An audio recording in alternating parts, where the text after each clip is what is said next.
1 week after Ebere buried her older sister Tochi, she asked Adamu's permission to take Soma to the city for a short holiday, and Adamu agreed. Even though Ebere was the last person Adamu would have loved to take care of Soma, he had no choice because he was still mourning his late wife and he was still emotionally and mentally unstable. The first few days, Soma moved in with Ebere. Ebere treated Soma nicely and gave her everything she asked for. But shortly after that, Ebere began to show her true colors. If Soma was hungry and asked Ebere for food, Ebere would yell at her and abuse her for minutes. "All you do in this house is eat! Haven't you seen your mates hawking on the streets? Eh?" Ebere would say in a very aggressive tone. "I'm sure in your wretched parents' house, you didn't see enough food to eat. That's why you want to run me dry." Ebere would add. If Ebere didn't yell at Soma, she would either push her down or spank her. And every time she did this, Soma would cry bitterly. As a young child, Soma didn't understand why her auntie suddenly changed, and when she noticed that asking for food usually made Ebere angry, Soma wouldn't ask for food unless Ebere gave it to her. The bad side about Soma refusing to speak up was that she would starve until whenever Ebere felt like giving her food. Before Ebere took Soma from Aga village, she claimed that she would send her to a good school so she could continue her education. But after months of Soma living with Ebere, she never mentioned school. Instead, she would go to work in the morning and leave Soma at home every day. One day, while Soma was alone at home, one of Ebere's neighbors, who was very fond of Soma, asked Soma if she wanted some food, and Soma said yes. At first, Soma thought of saying no because Ebere had warned her about getting anything from anyone in their compound. But because Soma had not had anything since that morning, and her stomach was rumbling with hunger, she was forced to say yes. Unfortunately, shortly after the kind neighbor dished some food for Soma, Ebere returned home and saw Soma eating. "Good evening, Annie. Thank you so much for giving my niece something to eat." Ebere thanked Annie, the neighbor. Although Ebere was very mad, she had to pretend like she was pleased with what she had seen. "Oh, it's nothing. I saw her sitting out here alone and figured she was hungry." Annie smiled. "Soma dear, come, let's go inside. I bought something for you." Ebere faked a smile as she talked to Soma. "Won't you say thank you to Auntie Annie?" Ebere added. As soon as she said that, Soma turned around and thanked the neighbor for her kindness. But immediately Ebere and Soma entered the house, Ebere gave Soma a hot slap. "You this witch! How many times have I told you not to collect anything from anyone in this compound?" Ebere yelled at Soma, but before Soma could say a word, Ebere gave her another hard slap on her face. The impact of the slap was so bad that Ebere's fingerprints were left on Soma's cheeks. "I don't blame you. I blame your stupid mother who didn't raise you well. What if you were poisoned? Eh? That is how you would put me in trouble," Ebere added in a furious tone. To punish Soma that evening, Ebere refused to give her any food. She claimed that Soma had eaten already, so there was no need to give her more food.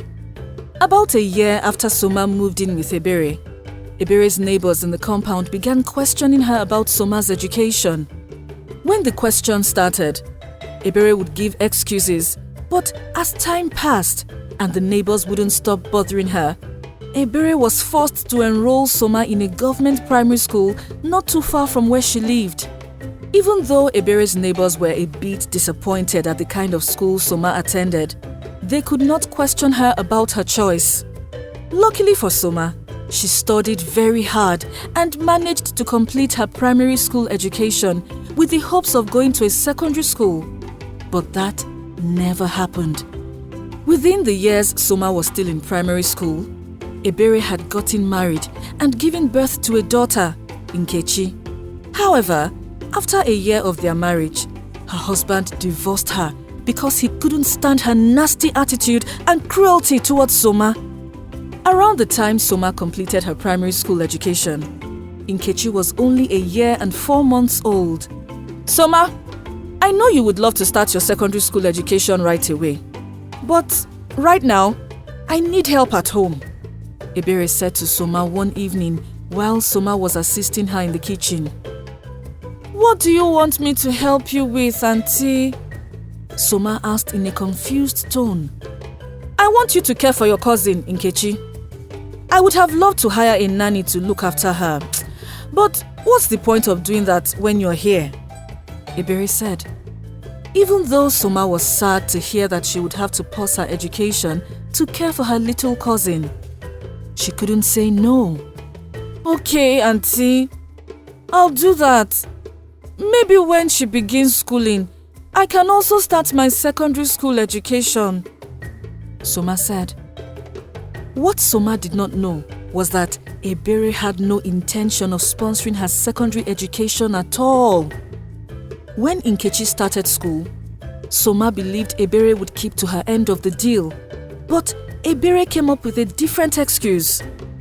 She claimed she could not sponsor both Nkechi and Soma at the same time, so Soma had to wait. Unfortunately, years passed, and after that day, Ebere never mentioned anything about Soma's education. Instead, she focused more on her daughter Nkechi, and she ultimately turned Soma into a house help. Sadly, Ebere not only treated Soma as a common maid, but she also maltreated her badly and would hit her at the slightest provocation. There was even one time when Ebere beat Soma until she passed out because Soma ate out of Nkechi's food. As if maltreating her niece was not enough, Ebere pushed Soma to start hawking on the streets, despite how successful and wealthy she was. Every day, after Soma cleaned the house and did all her assigned chores, she would go to the major roads to sell pure water and snacks. The reason Soma hawked even on the days she was sick was because Ebere stopped giving her money for her upkeep, so Soma depended on hawking to take care of her basic needs. One day, while hawking, Soma met a young boy named Daniel. Daniel was the son of a wealthy man who lived on one of the streets Soma passed through every day to hawk her goods. Even though Daniel knew that Soma was not as educated as he was, he still liked her. He loved her smile and loved how hardworking she was. Since Soma barely had any friends, meeting Daniel was like a dream come true for her. Thankfully, the two teenagers got along well and became good friends. Every day, before Soma would go to the major roads to hawk, she would stop at Daniel's house first and spend quality time with him. To show Soma how much he liked her, Daniel would cook in advance before Soma showed up, buy her gifts, and sometimes he would give her some money. As time passed, they fell in love and began to date each other. Around the time Soma started dating Daniel, Ebere noticed something different about her. For example, Soma smiled more and barely grumbled whenever she was assigned too many chores. To investigate the reason behind Soma's sudden happiness, Ebere suspected that Soma was up to something and she decided to search Soma's room. Initially, Ebere suspected that either Soma was making a lot of money from hawking or that she was stealing from her.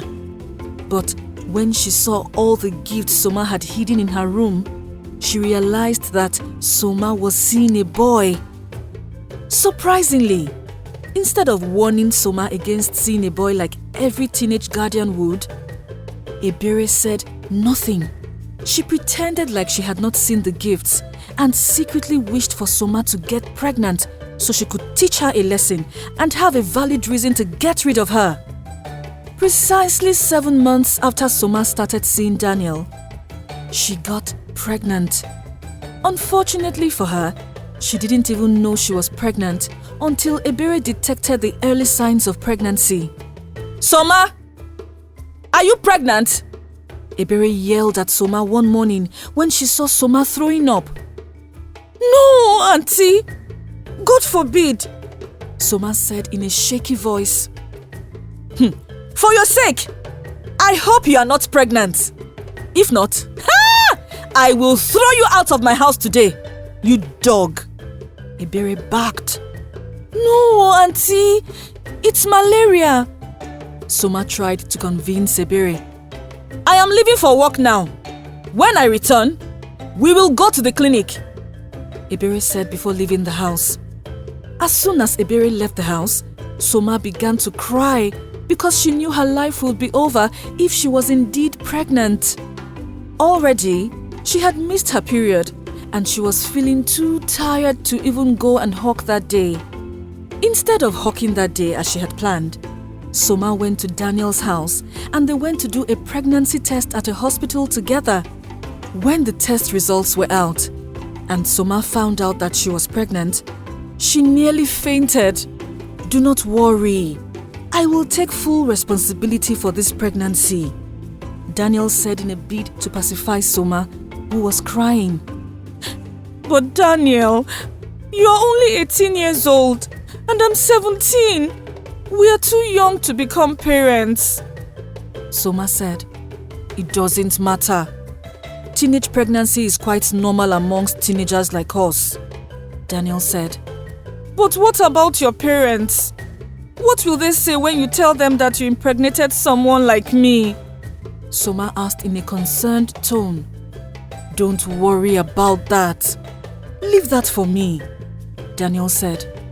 That evening, when Ebere returned from work, she took Soma to the clinic for a pregnancy test, as she had said. When the pregnancy results showed positive, Ebere began to yell at Soma and she even hit her at the clinic. As soon as they arrived home, Ebere went to Soma's room and threw all of Soma's belongings out of the house. "Auntie, please, I can explain," Soma begged Ebere as she threw her things out. "Go and explain to your dead mother. I knew it. I knew you were wayward. Thank God I did not waste my resources on you because you're not worth it," Ebere said. "Please, Auntie, I don't have anywhere else to go," Soma cried. "You should have thought of that before you opened your legs to those dirty street boys. You prostitute," Ebere barked. "I promise it will not happen again," Soma begged. "Look, Soma, you will leave my house tonight. I am not your mother. Don't put your burden on me. I don't care if you have to sleep on the streets. But all I know is that you will not sleep here," Ebere said. "I cannot let you corrupt my daughter with your waywardness. God forbid," Ebere added. Despite how much Soma cried and begged Ebere that night, Ebere refused to let her into the house. For the first time in a very long time, Soma wished that her mother was still alive. In her entire life, she had never been so confused and she didn't know what to do next.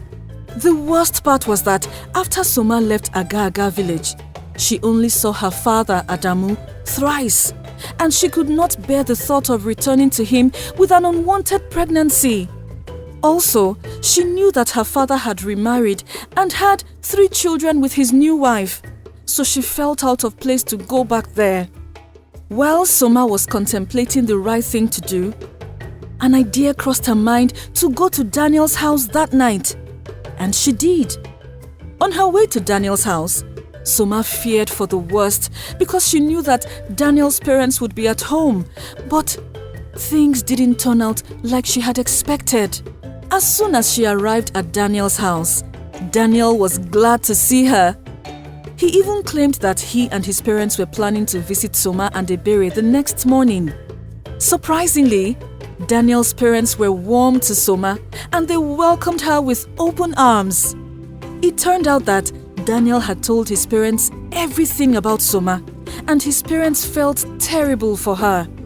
Also, after Daniel's mom gave birth to Daniel, she had been trying to get pregnant again, but it wasn't possible for her.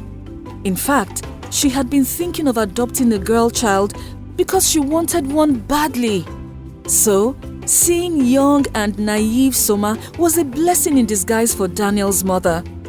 The kind woman treated Soma like her biological child and took good care of her until she gave birth. After Soma was back on her feet, she sponsored her education until she reached university level. Fortunately for Soma, her life changed beyond her imagination, and through Daniel's parents, she achieved all her dreams. It was funny how the pregnancy Soma thought would be the end of her life became the blessing that changed her life forever. As for Ebere, her life suddenly spiraled downwards a year after she threw Soma out of the house. Her daughter Nkechi suddenly fell sick, and Ebere spent her entire life savings trying to save her child until she passed away. Though Ebere tried to go back to Soma after she lost Nkechi, Soma refused to take her back. By living with her husband and in-laws, Soma realized how wicked and manipulative Ebere was, and she refused to give her access back into her life.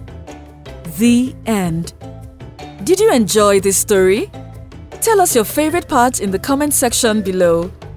Please like, share and subscribe to our channel. Also, do not forget to follow our channel on Facebook and Instagram. Thank you.